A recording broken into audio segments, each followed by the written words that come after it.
నమస్కారం. ఓం గం గణపతయే నమః. స్వర్ణలక్ష్మి నమస్తే అస్తు. పరబ్రహ్మ స్వరూపిణి రాజ్యం దేహి ధనం దేహి సర్వకామాంచ దేహి మే. అందరికీ స్వర్ణలక్ష్మి అమ్మవారు ఎప్పుడు ప్రతి నిమిషం సంతోషంగా ఉండే విధంగా, చక్కగా నవ్వుతూ ఉండే విధంగా, ఆనందభరితంగా ఉండే విధంగా మనల్ని అనుగ్రహించాలని, అంతేకాకుండా మనందరికీ రాజ్యాధికారం ఉండే విధంగా అనుగ్రహించాలని, అమ్మవారు మనందరికీ సమృద్ధిగా ధనం ఇవ్వాలని, అంతేకాకుండా ప్రతి ఒక్కళ్ళకి వాళ్ళ మనసులో ఉన్న కోరిక తక్షణమే నెరవేర్చే విధంగా అమ్మవారికి మనకు ఆశీర్వాదం ఉండాలని చెప్పేసి కోరుకుంటూ ముందుకెళ్దాం. ఈరోజు మనం చెప్పుకోబోయే విషయం ఏంటంటే, కుజుడు వచ్చేటప్పటికి మిథున రాశిలో ప్రవేశిస్తున్నాడు. ఆగస్టు 2వ తారీఖు నుంచి సెప్టెంబర్ 18 వరకు వాళ్ళు ఆ మిథున రాశిలోనే ఉండటం జరుగుతూ ఉంటుంది. తద్వారా 12 రాశుల వారికి చాలా విషయాల్లో అనేక రకాలైన మార్పులు చేర్పులు వచ్చే అవకాశం ఎక్కువగా ఉంటుంది. కొంతమంది అనుకూలంగా ఉంటుంది, కొంతమందికి వచ్చేటప్పుడు ప్రతికూలంగా ఉంటుంది, కొంతమందికి కొంచెం ఇబ్బంది పెట్టే విధంగా ఉంటుందని తెలుసుకోవాలి. కుజుడు వచ్చేటప్పటికి ధైర్యానికి, పరాక్రమానికి, హీరోయిజానికి సంబంధించిన గ్రహము. కుజుడు వచ్చేటప్పటికి ఎనర్జీ, స్ట్రెంగ్త్, ఇనిషియేటివ్ అనే పనికి ముందుకెళ్ళాలని దానికి సంబంధించిన గ్రహము. యంగర్ బ్రదర్స్ సిస్టర్స్ ఎవరంటే వాళ్ళకి సంబంధించిన గ్రహము. అంతేకాకుండా మోస్ట్ ఇంపార్టెంట్, కుజుడును భూమి పుత్ర అంటారు. అంటే ల్యాండ్స్, ప్రాపర్టీస్, బిల్డింగు, కన్స్ట్రక్షన్ వీటికి సంబంధించిన గ్రహం. కుజుడు వచ్చేటప్పటికి మిలిటరీ, పోలీస్, సైన్యాధ్యక్షులు ఇలాంటి వాటికి సంబంధించి, వెపన్స్కి సంబంధించిన గ్రహము.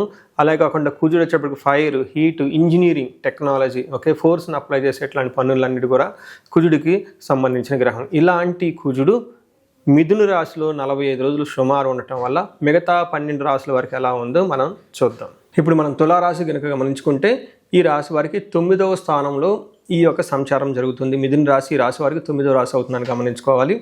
వీళ్ళకి ఈ యొక్క 9వ రాశిలో అదృష్టం గురించి, అంటే ఏదైనా కనుక అన్ఎక్స్పెక్టెడ్గా అవకాశాలు వచ్చే అవకాశం ఉన్నా, వేరే పెద్దవాళ్ళ దగ్గర నుంచి గైడెన్స్ రావాలన్నా, మీరు ఫ్యూచర్లో అప్పటిదాకా ఏదైనా కనుక విషయం గురించి వెయిట్ చేస్తూ ఉంటే ఇట్లాంటి విషయాల్లోనూ, తండ్రికి సంబంధించిన వ్యవహారాల్లోనూ, గురువుకి సంబంధించిన వ్యవహారాల్లోనూ, హయ్యర్ ఎడ్యుకేషన్ అంటే పోస్ట్ గ్రాడ్యుయేషన్, పిహెచ్డికి సంబంధించిన వాటితో విషయాలతో పాటు తీర్థయాత్రలు చేయాలన్నా, ఆధ్యాత్మికంగా ఉండాలని, అంతేకాకుండా మీకు రావాల్సిన లక్ వీటికి సంబంధించిన వ్యవహారాలతో పాటు బాగా దూర ప్రయాణాలు చేయాలనుకుంటే, ఫారిన్ ట్రావెల్స్ ఇలాంటివి చేయాలి అనుకునే వాళ్ళకి చాలా విషయాల్లో ఒక చలనం వస్తుంది.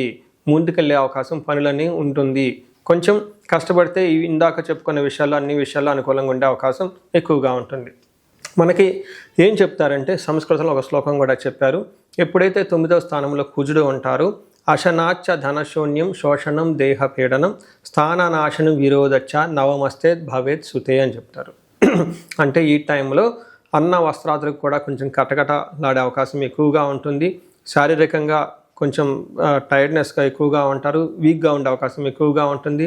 శరీరం అంతా ఎండిపోయినట్లు ఉంటుంది. అంతేకాకుండా స్థాననాశనం అంటే మీరు యొక్క పదవిలో, పోస్ట్లో వాటిలో కొంచెం ఇబ్బందులు పడే అవకాశం ఎక్కువగా ఉంటుందని గమనించాలి. అనవసరంగా మనం అనుకున్న పనులు జరగక, అంటే మీరు ఇప్పటిదాకా ఏదైనా జరగాలి అని, జరుగుతాయి అని ఒక నమ్మకంతో ఉంటే అట్లాంటి పనులు జరగక ఇబ్బందులు పడే అవకాశం ఎక్కువగా ఉంటుంది. వీటితో పాటుగా చాలా ఎక్కువగా ఖర్చులు అయ్యే అవకాశం ఎక్కువగా ఉంటుంది. విపరీతమైన ఖర్చులు చేస్తూ ఉంటాయి.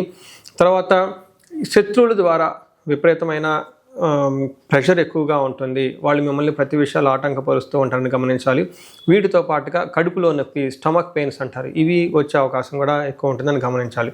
చూశారు కదండి, కుజుడు 9వ స్థానంలో ఉండటంతో కొన్ని విషయాల్లో కొంచెం స్ట్రెస్ఫుల్గా ఉంటుందని గమనించి, తదనుగుణంగా చక్కగా మంచి నిర్ణయాలు తీసుకొని చక్కగా ప్లాన్ చేసుకుంటే బాగుంటుందని గమనించాలి. మనం ఈ రాశి వారికి పరిహారాలు చూసుకుంటే, ఇందులో పరిహారాలు 2-3 రకాలుగా చెప్తానండి. ఒకటి సెల్ఫ్ రెమెడీస్, మీరు చెప్పుకునే పరిహారాలు చెప్తాను. రెండో పరిహారం మీరు గమనించుకుంటే, ఈ యొక్క శ్రావణ మాసాన్ని దృష్టిలో పెట్టుకొని ఈ శ్రావణ మాసాన్ని ఎలా సద్వినియోగం చేసుకోవాలో దాని గురించి పరిహారాలు చెప్తాను. తర్వాత విశేష పరిహారాలు ఉన్నట్టు మీ యొక్క ఇండివిడ్యువల్ జాతకానికి సంబంధించిన పరిహారాలు, ఇలా 3 లెవెల్లో పరిహారాలు చెప్తాను. ఫస్ట్ ఏంటంటే, మనకు శ్రావణ మాసం వస్తుంది కాబట్టి ఈ శ్రావణ మాసాన్ని మనం సద్వినియోగం చేసుకునే విధంగా స్వర్ణలక్ష్మి విశేష హోమం అనేది ఒక హోమం జరుగుతూ ఉంటుంది. ఎవరైనా గనక, అది నా సమక్షంలో జరుగుతూ ఉంటుంది, ఎవరికైతే 16 మంది లక్ష్మీలు కావాలి, సిద్ధలక్ష్మి, మోష్టలక్ష్మి, ఇష్టలక్ష్మి, గజలక్ష్మి, ఇలా అనేక మంది లక్ష్మీల యొక్క కటాక్షం మీకు కావాలనుకుంటే స్వర్ణలక్ష్మి విశేష హోమం జరుగుతూ ఉంటుంది. ఇక్కడ స్వర్ణలక్ష్మి అమ్మవారి దేనికి ప్రతీక అంటే, మీ యొక్క సంపదలకి విలువ పెరగటానికి స్వర్ణలక్ష్మి అంటారు.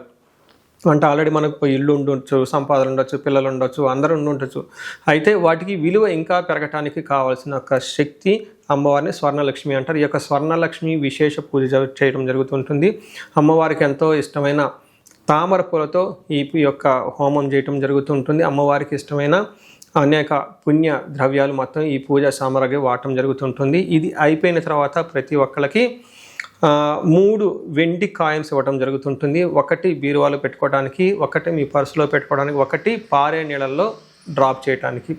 ఇలా ఒక కుబేర మూటని కూడా ఇవ్వటం కూడా జరుగుతూ ఉంటుంది. ఇది గ్రూప్గా సామూహికంగా చేయడం జరుగుతూ ఉంటుంది. దీన్ని అందరూ సద్వినియోగం చేసుకోవాలని చెప్పేసి నేను కోరుకుంటున్నాను. నెక్స్ట్ రెమెడీస్, ఈ కుజుడికి సంబంధించిన ఇంట్లో చేసుకునే రెమెడీస్ ఏంటంటే, ఫస్ట్ కందులు 1 కేజీ దానం ఇవ్వగలిగితే చాలా బాగుంటుంది. సుబ్రహ్మణ్యేశ్వర స్వామి భుజంగ స్తోత్రం చదివితే ఇంకా చాలా బాగుంటుంది. ఎవరైనా కనుక ఇంకా ఆంజనేయ స్వామి గుడికి వెళ్ళి మంగళవారం కనుక ఆకు పూజతో కనుక పూజ చేయించగలిగితే ఇంకా బాగుంటుంది. ఇవి సెల్ఫ్ రెమెడీస్ అని చెప్పుకోవచ్చు. విశేష రెమెడీస్ అన్ని కొన్ని ఉంటాయి. ఇవేంటంటే మీ యొక్క ఇండివిడ్యువల్గా జాతకంలో ఏదైనా గనక దోషాలున్నా, గ్రహశాంతులున్నా అవి ఒకసారి జాతక చక్రం చూపించుకుంటే బాగుంటుంది. ముఖ్యంగా ఎవరి వయసు అయితే 40 సంవత్సరాలు +or-5 ఇయర్స్ అంటే 35 to 45, 50 ఈ రేంజ్లో ఉండి సక్సెస్ఫుల్గా 10 ఇయర్స్ ట్రాక్ రికార్డ్, ఎడ్యుకేషన్ ఉండి, ప్రొఫెషనల్ ట్రాక్ రికార్డ్ ఉండి, అంతా బాగుండి ఎక్కడో కనుక లైఫ్లో మీకు ఆగిపోయారన్న ఒక ఫీలింగ్ వచ్చేసి ఉంటే దానికి కారణం మీకున్న శాపాలు యాక్టివేట్ అయ్యి ఉంటాయని గమనించుకోండి. దానికి కారణం మీ యొక్క జాతక చక్రంలో ఉన్న గ్రహాల యొక్క చెడు యొక్క దోషాలు మీ మీద ఉందని గమనించుకోవాలి. ఇలా మీకు అనిపిస్తే ఒక్కసారి ఇండివిజువల్గా మీ యొక్క జాతక చక్రం చూపించుకొని తగు పరిహారాలు చేసుకోవాలని చెప్పేసి కోరుకుంటున్నాను. అందరూ ఇప్పుడు విధంగా స్వర్ణలక్ష్మి విశేష హోమంతో పాటు హెల్త్ బాగా లేకపోతే మృత్యుంజయ హోమము, ఆయుష హోమం చేయించుకోవటం, భార్యాభర్తలకు అన్యోన్య దాంపత్య పాశుపత హోమం చేయించుకోవటం, ఎలాంటి పరిష్కారాలకైనా సరే రాహువుకి సంబంధించిన ఇలాంటివి ఉంటే చండీ హోమం చేయించుకోవటం చాలా ముఖ్యం అని చెప్పేసి నేను కోరుకుంటున్నాను. మీ అందరికీ అష్టైశ్వర్యాలు కలగాలని, భోగభాగ్యాలు కలగాలని చెప్పేసి నేను కోరుకుంటున్నాను. నమస్కారం.